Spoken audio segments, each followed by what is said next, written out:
Either the big three get down to business and work with us to make progress in negotiations, or more locals will be called on to stand up and go out on strike. Well, right now, UAW members are on the picket line outside the Jeep plant here in Toledo. They're also striking in Michigan and Missouri. UAW President Shawn Fain saying more U.S. facilities will go on strike tomorrow. And with each day, there's growing concern another Toledo facility could be next.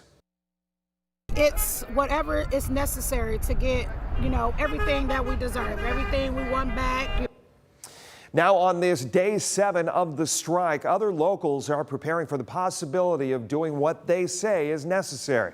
Michael Sandlin spoke to the president of Local 14 and its members about that possibility. So, Michael, do they have any idea if they'll be taken to the picket line tomorrow?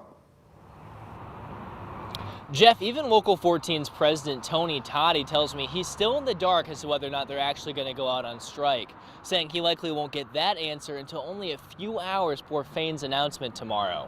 So while Toddy's unsure if GM Propulsion Systems will be joining these strikers here on the line, members that I talked to from Local 14 tell me that if it is their time, they'll be ready to join their brothers and sisters from Local 12.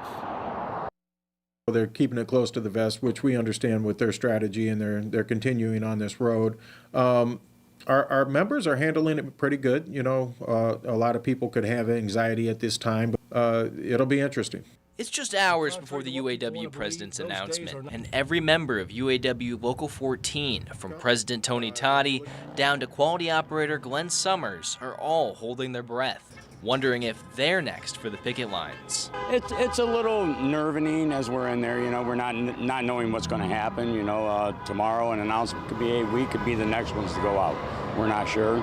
There is a little bit of tension in the air. As a union that just went through another strike back in 2019, Summers says there's no sense of excitement at the possibility of doing it again, because they know the realities of being on the lines. It was not easy, no. I mean, people weren't prepared for it. We had little struggles, but, we got through it. The very reason why Toddy says he hopes they can see some last-minute progress in the negotiations. But he understands that the propulsion systems plant is a key piece in that negotiation. And taking them offline would be an enormous hit against GM.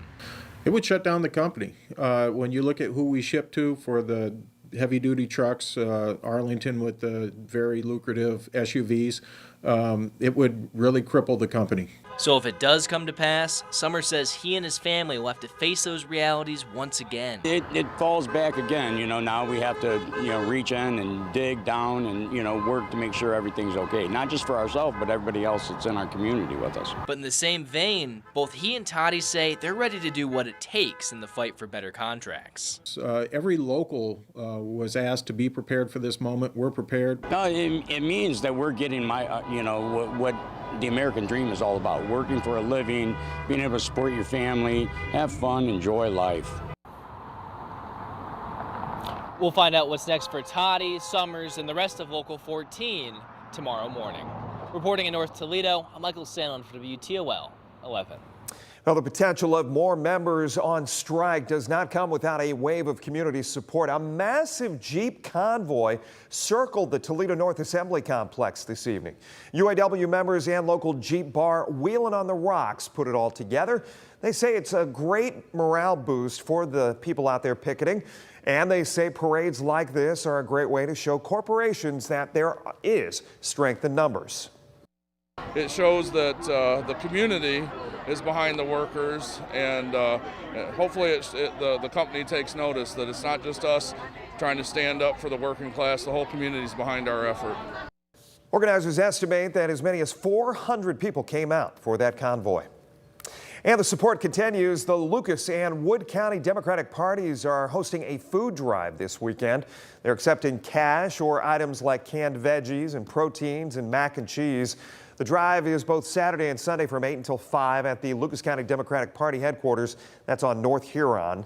Those donations will then go out to striking workers.